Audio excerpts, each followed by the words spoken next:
জানা গেছে প্রত্যেক রায় গ্রাম পঞ্চায়েতের ৫ নম্বর এবং ৪ নম্বর ওয়ার্ডে বছরের পর বছর ধরে পরিশ্রুত পানীয় জল, বিদ্যুৎ ও রাস্তার সমস্যা লেগেই রয়েছে। ভোট আসে, ভোট যায়। অভিযোগ, সরকার গঠন হবার পর কোনো মন্ত্রী বিধায়ক এই দুই ওয়ার্ডের সমস্যা দূরীকরণের জন্য কোনোদিন এগিয়ে আসেননি। তাই এক প্রকার নিরুপায় হয়ে সোমবার সকাল থেকে প্রত্যেক রায় স্কুল সংলগ্ন নতুন বাজার কালাছড়া সড়কের ওপর পথ অবরোধ করে বসেন দুই ওয়ার্ডের শতাধিক বাসিন্দারা।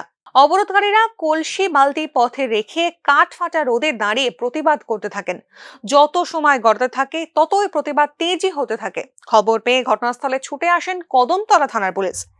এদিকে পথ অবরোধকারীদের অভিযোগ, ১০০ বছর যাবৎ ওই এলাকায় তাদের বসবাস।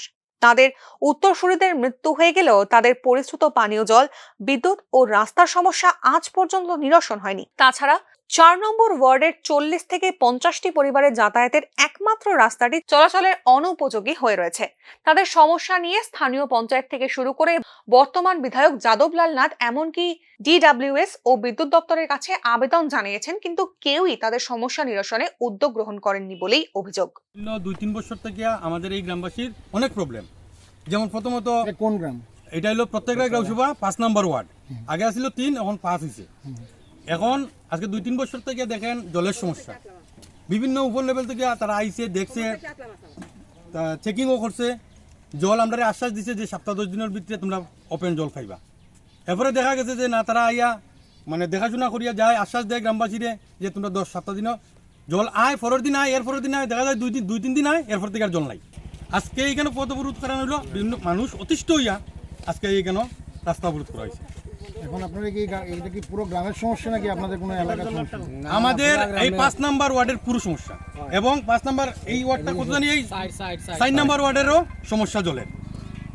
আজকে সব মিলিত হইয়া আজকে পথ অবরোধ করা হয়েছে। অপরদিকে ঘটনার খবর পেয়ে ঘটনাস্থলে ছুটে যান ধর্মনগর মহকুমা ডিডব্লিউএস এর এসডিও সোহেল আহমেদ।